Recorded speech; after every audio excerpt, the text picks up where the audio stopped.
Assalamualaikum warahmatullahi wabarakatuh. Halo Bapak-Bapak Ibu semua. Kali ini kita akan melihat ceramah Habib Bahir terbaru. Oke, kita lihat saja ceramahnya yang menggelegar dan penuh semangat. Dia ambil tanah tersebut, maka pada hari kiamat akan Allah kalungkan di lehernya 7 lapis bumi. Allah kalungkan di lehernya. Itu mengambil sejengkal tanah. Bagaimana kalau ingin mengambil kampung halamannya mereka? Bagaimana kalau ingin mengambil rumah mereka serta harta benda mereka? Dengan mengatasnamakan negara, tetapi menyusahkan rakyat, mengatasnamakan negara tetapi berpihak kepada asing, mengatasnamakan negara tetapi harta rakyat mau diambil, rakyat yang jadi korban, masyarakat yang jadi korban, pribumi yang jadi korban. Mengatasnamakan negara tapi berpihak kepada perusahaan-perusahaan Cina, mengatasnamakan negara tetapi menzalimi rakyat, menyusahkan rakyat. Saudara-saudara, negara dan rakyat tidak akan pernah bisa dipisahkan. Saya tanya semua yang hadir di sini sebagai sesama nelayan, orang kalau tinggal pinggir laut, mata pencaharian apa? Laut bukan? Mata pencahariannya apa? Nah, mereka masyarakat Melayu Rempang, mereka nelayan. Kalau mereka mau digusur dari lautnya, kalau mereka mau dipindahkan, mereka mau cari makan pakai apa? Jangan hanya gara-gara kepentingan asing, jangan gara-gara mau bangun pabrik asing di situ, jangan gara-gara investor Cina, rakyat yang dikorbankan, betul? Masyarakat yang dikorbankan, betul? Berapa banyak yang dipenjara, berapa banyak yang terluka karena mereka mempertahankan haknya.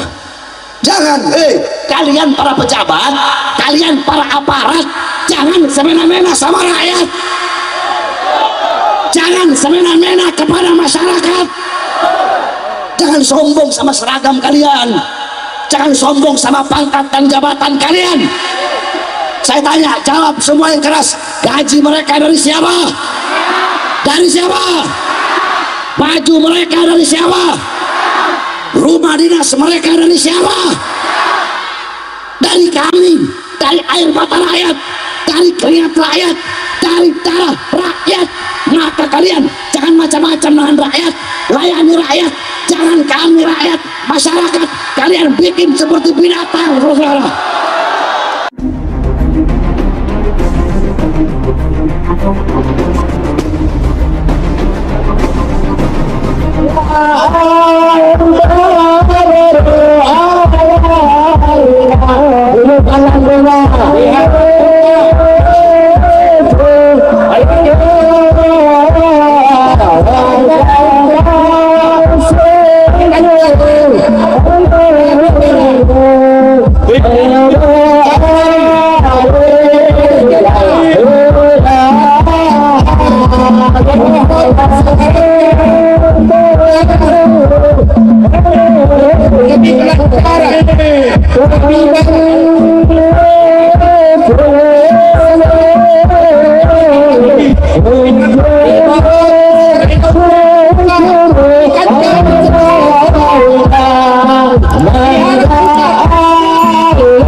ilmu, majelis-majelis zikir, itulah bagian daripada warisan Nabi besar Muhammad sallallahu alaihi wasallam. Nah, saudara-saudara, kita duduk pada malam hari yang mulia ini untuk mengambil warisannya Nabi Muhammad.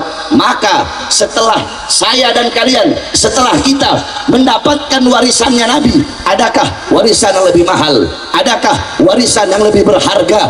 Adakah warisan yang lebih bagus? Adakah warisan yang lebih bermanfaat dunia dan akhirat? Warisan yang menyelamatkanmu dunia akhirat? Warisan yang membuat engkau bahagia dunia akhirat? Adakah yang lebih berharga? Adakah yang lebih bernilai selain daripada warisan Nabi besar Muhammad sallallahu alaihi wasallam? Maka beruntung kalian, beruntung kita pada malam hari ini duduk di ini majelis mendapatkan warisan Nabi Muhammad, yaitu ilmu. Saudara-saudara, duduk di ini majelis mengambil warisan Nabi, jangan engkau menganggap sepele, jangan engkau menganggap remeh majelis-majelis seperti pada malam hari ini. Saudara-saudara, Sayyidina Umar bin Khattab radhiyallahu an, beliau mengatakan, "Innallah lam yakhluq fi wajhil ardi turaban afdal min majlisil ilm." Kata Sayyidina Umar bin Khattab, sesungguhnya Allah subhanahu wa ta'ala tidak pernah menciptakan di bumi sejengkal tanah yang lebih mulia, yang lebih utama selain daripada tanah yang digunakan untuk menuntut ilmunya Allah subhanahu wa ta'ala. Ini tempat menjadi tempat yang mulia, ini waktu menjadi waktu yang mulia. Hamba-hamba yang duduk pada malam hari ini di tempat ini menjadi hamba-hamba yang mulia. Kenapa? Karena duduknya kita di ini majelis untuk mengambil warisan Nabi, mendapatkan kemuliaan karena memuliakan Nabi Muhammad, mendapatkan keutamaan karena mengutamakan Nabi Muhammad, mendapatkan pujian-pujian dari malaikat, mendapatkan pujian-pujian dari penduduk langit. Kenapa? Karena duduknya kita di sini memuji Nabi Muhammad. Kita menjadi agung di sini karena mengagungkan baginda Nabi besar Muhammad sallallahu alaihi wasallam. Saudara-saudara, segala sesuatu apapun yang berhubungan dengan Nabi, segala sesuatu apapun yang berkaitan dengan Nabi, maka sesuatu itu akan menjadi mulia. Saudara-saudara, jangan kalian pikir Nabi Muhammad butuh untuk kalian muliakan. Jangan kalian pikir Nabi Muhammad butuh untuk kalian puji. Jangan kalian pikir Nabi Muhammad butuh dengan sholawat kalian. Tidak, kita yang butuh memuliakan Nabi Muhammad, kita yang butuh mengagungkan Nabi Muhammad, kita yang butuh memuji Nabi Muhammad, kita yang butuh bersolawat kepada baginda Nabi besar Muhammad. Kalian memuliakan Nabi tidak akan menambahkan kemuliaannya Nabi. Kalian mengagungkan Nabi tidak akan menambahkan keagungan Nabi. Kalian memuji Nabi tidak akan menambahkan terpujinya Nabi Muhammad. Karena kemuliaan Nabi, keagungan Nabi, walaupun lautan jadi tinta, pohon jadi pena, dipakai untuk menggambarkan, melukiskan kemuliaan Nabi Muhammad. Laut jadi tinta, pohon-pohon jadi pena, tidak akan sanggup melukiskan kemuliaan daripada Nabi kita, Nabi besar Muhammad sallallahu alaihi wasallam. Tetapi saudara-saudara, kalian duduk di sini menjadi mulia karena memuliakan Nabi Muhammad, menjadi agung karena mengagungkan Nabi Muhammad sallallahu alaihi wasallam. Alam taro jildal hakira mugabbalan bithagafi lamma ansara jildal mushafi. Tidak pernahkah kalian melihat kulit yang tidak berharga, kulit yang tidak bernilai, kulit tersebut dicium oleh mulut-mulut ketika kulit itu menjadi sampul daripada ayat suci Al-Quran. Saudara-saudara, kulit nggak ada harganya, kulit nggak ada nilainya. Akan tetapi apabila kulit itu menjadi sampul ayat suci Al-Quran, menyentuhnya, memegangnya harus punya wudhu, harus ditaruh di tempat yang tinggi, harus punya akhlak, punya adab dalam menyentuhnya, dalam membawanya. Andaikan kulit itu menjadi dompet atau menjadi casing HP atau menjadi apapun selain daripada Al-Quran, menyentuhnya nggak harus punya wudhu, mau taruh di tempat sampah juga nggak apa-apa. Akan tetapi karena kulit itu menjadi sampul ayat suci Al-Quran, seketika itu kulit itu menjadi mulia, menyentuhnya harus punya wudhu. Kenapa kulit itu menjadi mulia? Kulit itu menjadi mulia karena bercampur dengan sesuatu yang mulia, yaitu Al-Quran. Nah, saudara-saudara, kita, saya dan kalian, kita adalah kulitnya, kita kulit. Al-Qurannya adalah baginda Nabi besar Muhammad sallallahu alaihi wasallam, sehingga kita menjadi mulia karena memuliakan Nabi Muhammad, kita menjadi agung karena mengagungkan baginda Nabi besar Muhammad sallallahu alaihi wasallam. Saudara-saudara, pada malam hari yang mulia ini, saya dan kalian, kita duduk di sini bergembira dengan lahirnya baginda Nabi besar Muhammad. Kita duduk di sini berbahagia, kita duduk di sini bersuka cita dengan maulidnya Nabi, dengan kelahirannya Nabi. Siapa yang memerintahkan kita untuk bergembira, untuk berbahagia, untuk bersuka cita dengan lahirnya Nabi? Yang memerintahkan bukan ustadz, bukan kiai, bukan habaib, bukan ulama, bukan aimmatul arba, bukan para salafun saleh, bukan para salaf, bukan tabi'in tabi'in, bukan para tabi'in, bukan sahabat, bukan Nabi Muhammad, bukan juga malaikat, tetapi yang memerintahkan kita berbahagia dengan maulidnya Nabi, dengan lahirnya Nabi, yang memerintahkan adalah Allah Subhanahu wa taala. Dalam Al-Qur'an, Allah Subhanahu wa taala berfirman, Qul bifadlillah wa birahmati fabidzalika falyafrahu. Kata Allah, katakanlah olehmu wahai Muhammad, dengan karunia Allah, dengan anugerah Allah, dan dengan rahmatnya Allah, maka dengan anugerah dan rahmat tersebut falyafrahu, hendaklah mereka bergembira. Apa karunia Allah? Apa anugerah Allah? Apa rahmat Allah?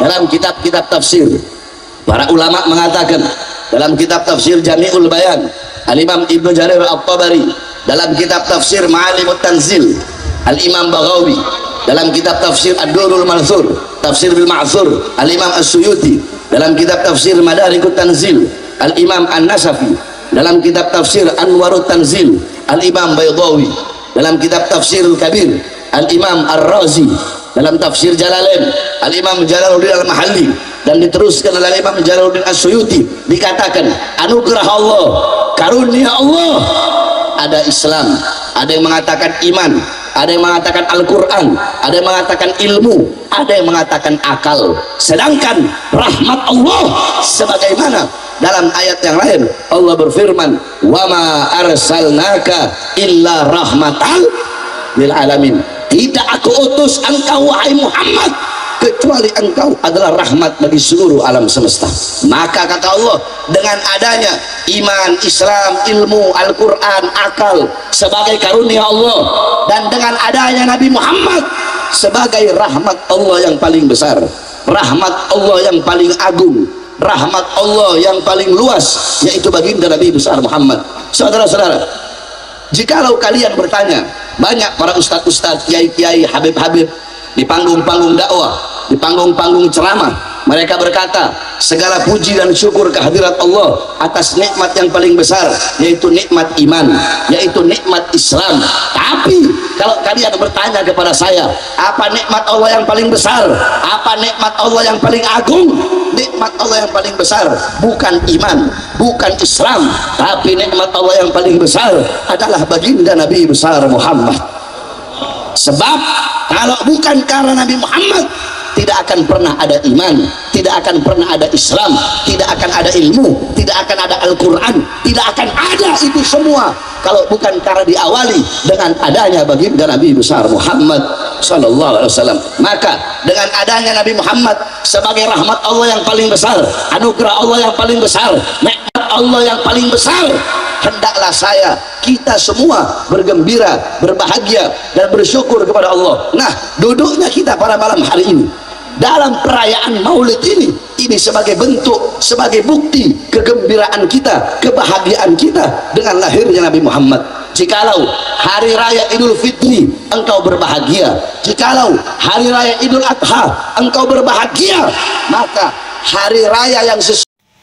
Oke, itu dia tadi tanggapan dari ulama yang sudah sepuh, yang dimana ulama itu eh, berada di Betawi, tentang menjelaskan tentang bagaimana sih karakter Bapak Anies Baswedan ini.